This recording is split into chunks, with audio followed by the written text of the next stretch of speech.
ایک وظیفہ ہے، بڑا زبردست وظیفہ ہے، جو اس عمل کو کرے گا نا اللہ تعالیٰ اس کو عجیب و غریب مال عطا فرمائیں گے، اور مالی اعتبار سے کبھی بھی وہ پریشان نہیں ہوگا، مالی اعتبار سے کبھی بھی پریشان نہیں ہوگا۔ ایک بزرگ کے پاس میں بیٹھا ہوا تھا، وہ یوں کہہ رہے تھے کہ بیٹا میں نے 35 ملکوں کا سفر کیا، نہ میں نے 1 روپیہ خرچ کیا، نہ 1 روپیے کا کسی سے سوال کیا۔ میں نے کہا حضرت کیا کرتے ہو؟ بولے یہ وظیفہ کرتا ہوں۔ میں نے کہا اچھا۔ میری مدینہ منورہ میں پڑھائی چل رہی تھی، میرے شیخ نے جب میری پڑھائی ختم ہوئی تو ایک ڈائری لے کر آئے، قلم لے کر آئے، مجھے کہا بیٹا لکھ یہ وظیفہ۔ میں نے لکھ لیا، اور طے کر اس کو کبھی ناغہ نہیں کرے گا، اللہ مالی اعتبار سے کبھی بھی تجھے کسی کا محتاج نہیں کرے گا۔ میں نے لکھ لیا، حضرت نے لکھایا، میں نے لکھ لیا۔ پھر ایک بات کہی تھی کہ بیٹا یہ وظیفہ بڑا زبردست ہے، لیکن بے طلبوں کو مت بتانا، جس کے اندر طلب ہو اور جو اس کی قدردانی کرتے ہو اسی کو بتانا۔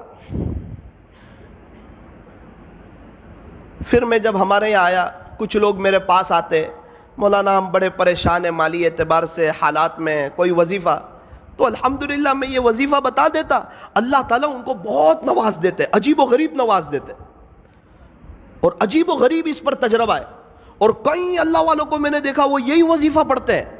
پھر ایک بار تو میں بڑا تعجب میں رہ گیا کہ یہ وظیفہ کسی اللہ والے کا، کسی شیخ کا بتایا ہوا نہیں ہے۔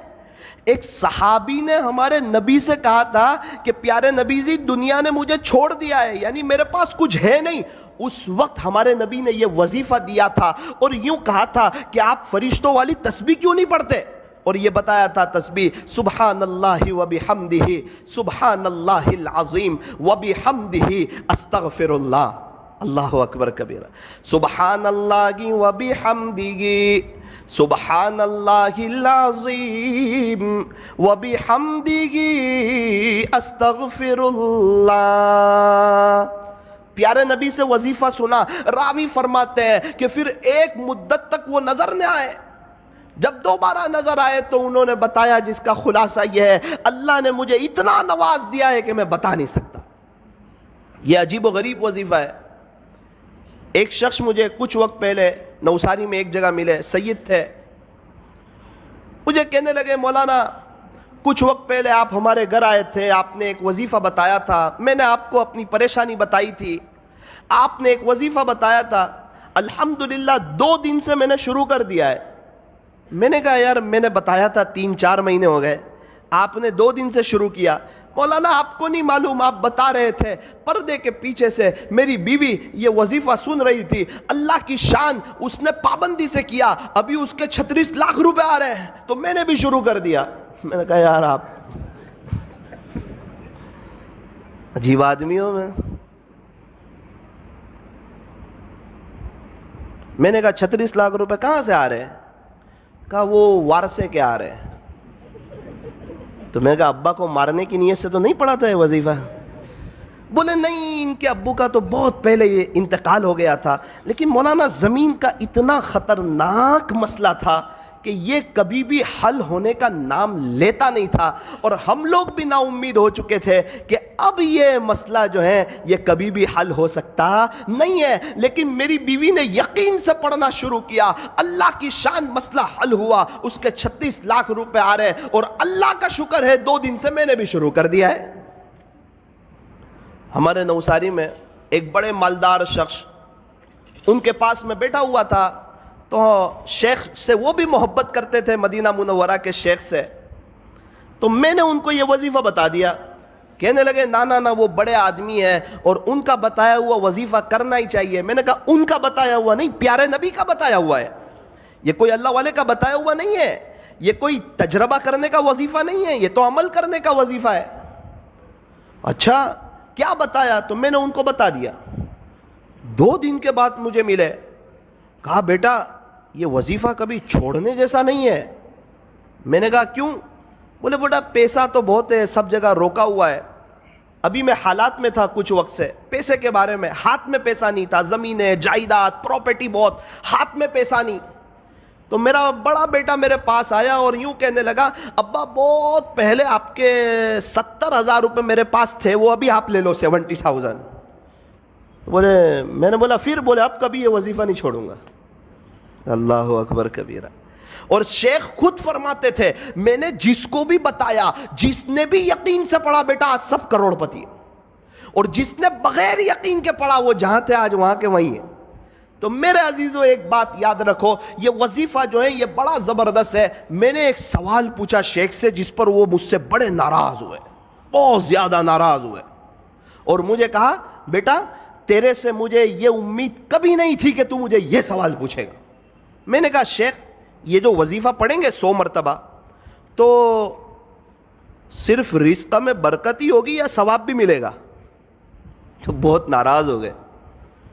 ایک مثال سے سمجھایا مجھے کہ 400 روپے کلو کی چائے ہو اور اس پر 50 روپے کی ڈول کی آفر ہو تو تجھے صرف ڈول ملے گی یا چائے بھی ملے گی؟ میں نے بولا وہ تو چائے ملے گی، ڈول فری میں آ رہی۔ بیٹا اسی طرح جب تو یہ اللہ کا نام لے گا، اللہ کی پاکی بیان کرے گا، اللہ کی حمد بیان کرے گا، صبح صبح اللہ سے معافی مانگے گا، اس کا ثواب تو ملے گا۔ یہ تو صرف اسکیم ہے کہ اللہ اس میں رزق میں اضافہ فرمائے۔ اللہ اکبر کبیر۔ تو آپ کو بھی یہ وظیفہ یہ عاجز بتاتا ہے، طے کرو انشاءاللہ، پابندی سے پڑھیں گے انشاءاللہ، بہت فائدہ ہوگا انشاءاللہ۔ رزق میں صرف پیسہ نہیں آتا، رزق میں بیوی بھی شامل ہے، بچے بھی شامل ہے، رزق میں بہت سی چیزیں شامل ہے۔ اللہ تعالی ہمارے رزق میں برکتیں عطا فرمائیں گے۔ سبحان اللہ و بحمدہ، سبحان اللہ العظیم و بحمدہ، استغفر اللہ۔ پھر شیخ نے کہا بیٹا لیکن اس کا ایک وقت ہے، اسی وقت پڑھ سکتے ہیں، آپ اس کے علاوہ پڑھو گے تو وہ اثر نہیں کرے گا، وہ بات نہیں بنے گی۔ میں نے بولا اچھا اس کا وقت کون سا ہے؟ مجھے کہنے لگے بیٹا فجر کی سنت اور فرض نماز کے درمیان اس کو 100 مرتبہ پڑھنا ہے۔ فجر کی سنت اور فرض نماز کے درمیان اس کو 100 مرتبہ پڑھنا ہے۔ میں نے کہا حضرت اگر اس وقت کوئی نہ پڑھ سکے تو مجھے تعجب سے دیکھنے لگے کہ اس کا اپنا ہی مسئلہ لگ رہا ہے۔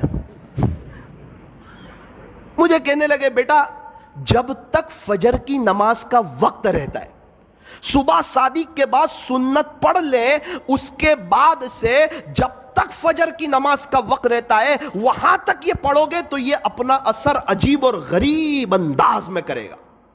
پھر مجھے اپنے مکان پہ لے گئے ایک مرتبہ، بڑے بڑے لوگوں کو دعوت تھی، مجھ چھوٹے کو بھی حضرت نے گن لیا۔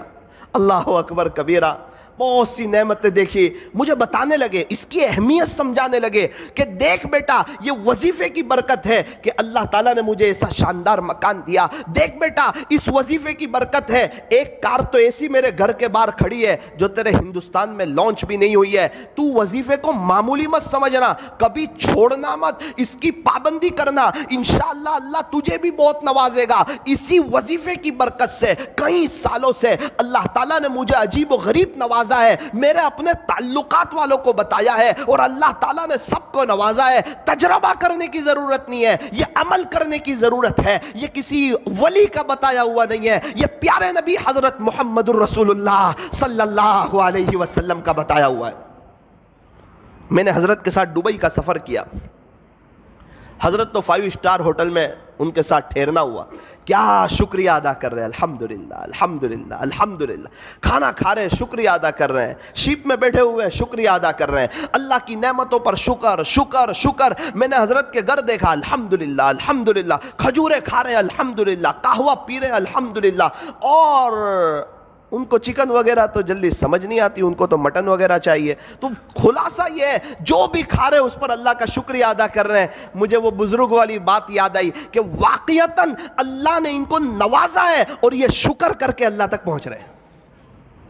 فرمایا اللہ تعالیٰ تک پہنچنے کے دونوں راستے ہیں، بندہ شکر سے بھی پہنچ سکتا ہے، صبر سے بھی پہنچ سکتا ہے۔ یوں فرمایا ہمیشہ خوش رہنے کا آسان فارمولا، ہمیشہ خوش رہنے کا آسان فارمولا، نعمتوں پر شکر کریں، مصیبتوں پر صبر کریں، شکر کرنے والا بھی جنتی، صبر کرنے والا بھی جنتی۔